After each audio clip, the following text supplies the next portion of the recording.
ମୁଁ ଯୁଧିଷ୍ଠିର ମେହେର ମୁଇଁ ଯେନ୍ ମୋର୍ ପଛଆଡ଼େ ଯେନ୍ 5 ଜଣ ଅଛନ୍ ସେମାନଙ୍କର ଗୋଟେ ଫରେଷ୍ଟ ଅଫେନ୍ସରେ କେସ୍ ହେଇଛେ ତାଙ୍କର ଆଡ଼ଭୋକେଟ୍ ମୁଇଁ ଗତ 16/10/2024 ଏମାନଙ୍କୁ ଆରେଷ୍ଟ କଲେ ଖରିଆର ଫରେଷ୍ଟ ବାଲେ ଆଉ ତାଙ୍କୁ ପ୍ରାୟ 40 ଘଣ୍ଟା ଖଣ୍ଡେ ତାଙ୍କର ଆମର ଖରିଆର ରେଞ୍ଜ ଅଫିସ୍ର ଛୋଟିଆ କୋଠରୀ ହାଜତରେ ଏମାନଙ୍କୁ ରଖାହେଲା ଆଉ ସେଇ ଭିତରେ ତାଙ୍କୁ ଅତି ନିର୍ଯାତନା ମାଡ଼ ପିଟ୍ ହାତ ଗୋଡ଼ ବନ୍ଧାବନ୍ଧି ଆଉ 3 ଜଣଙ୍କୁ ବହୁତ ଅତ୍ୟାଚାର କରି ଇଲେକ୍ଟ୍ରିକ୍ ସକ୍ ତାଙ୍କୁ ଦିଆହେଇଛି ଆଉ ତାଙ୍କୁ ଧମକ ଦିଆଗଲା ତୁମେ କୌଣସି ଜାଗାରେ ଯଦି କହିବ ବୋଲେ ତୁମକୁ ଜୀବନ ସାରା ଜେଲ୍ରେ ରଖାଇବୁ ତାଙ୍କୁ ବାହାରେ କରେଇ ନେଇଦେବୁ ବୋଲିକିରି ଆଉ ଇଭିନ୍ ଜଣକୁ ଗୋଟେ ବଟମ୍ ଛୁରୀରେ ବି ତାଙ୍କୁ ଧମକ ଦିଆହେଇଛି ଜଣକୁ ଅଲଗା ଜାଗାକୁ ନେଇକରି ଆଉ ସେ ଭିତରେ 65 ବର୍ଷର ଜଣେ ବୃଦ୍ଧ ଆଦିବାସୀ ଲୋକ ବି ଅଛନ୍ ସେ ତାଙ୍କୁ ବି ଗୋଟେ ସେଇ ପ୍ରକାର ନିର୍ଯାତନା 65 ବର୍ଷର ଲୋକଙ୍କୁ ମୁହଁ ବନ୍ଦ କରିକିରି ଆଖି ବନ୍ଦ କରିକିରି ଟୁଆଲ୍ରେ ବାନ୍ଧିକିରି ପଛ ଆଡ଼େ 2ଟା ହାତକୁ ବାନ୍ଧିକିରି ଇଲେକ୍ଟ୍ରିକ୍ ସକ୍ ଲଗାଇବାଟା ହାଜତରେ କେତେ ନିର୍ମମ ଆଉ ସେଇ ବିଷୟ ନେଇକରି ଆଜି PCCF ଆରମ୍ଭ କରିକିରି पुलिस DG आरंभ करी DFO Khariar chief minister forest minister आरंभ करी समस्त को गोटे अभियोग दिखाई आउ खरियार थाना से अजना ऑफिसर मान विरुद्ध में गोटे अभियोग देती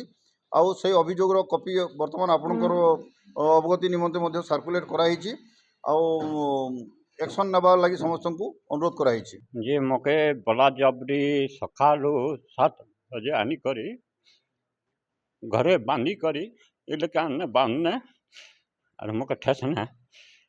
मार देना खूब अत्याचार करी सब बुआ इटा रेंज ऑफिस ने मकान ने फॉरेस्ट वाले जे मैंने अत्याचार कथा मुझे किन दिन मोर गाँव किसी अन्यायता नहीं करवार मोर घर किन दिन मीटिंग भी नहीं बताइसन तक भी चली से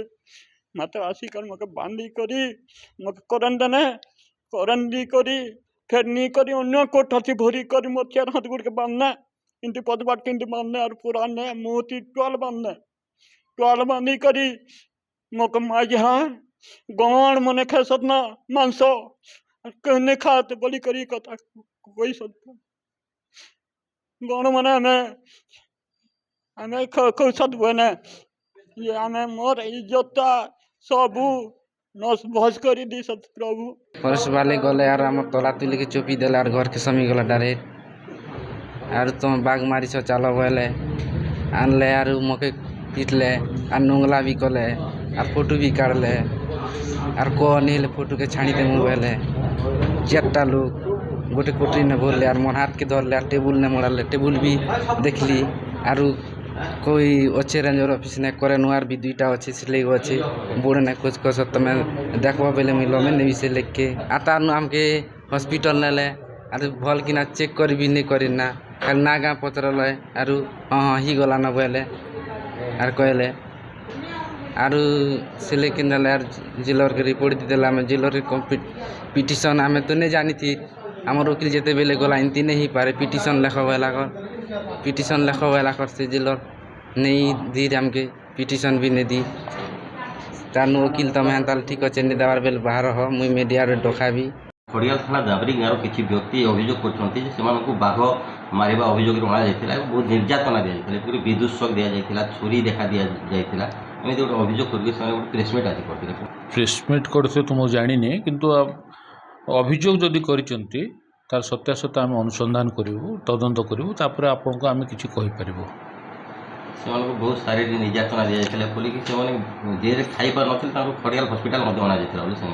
ना ना आम तो जो कोर्ट फरवर्ड कलु किसी खरिया CSC रे आम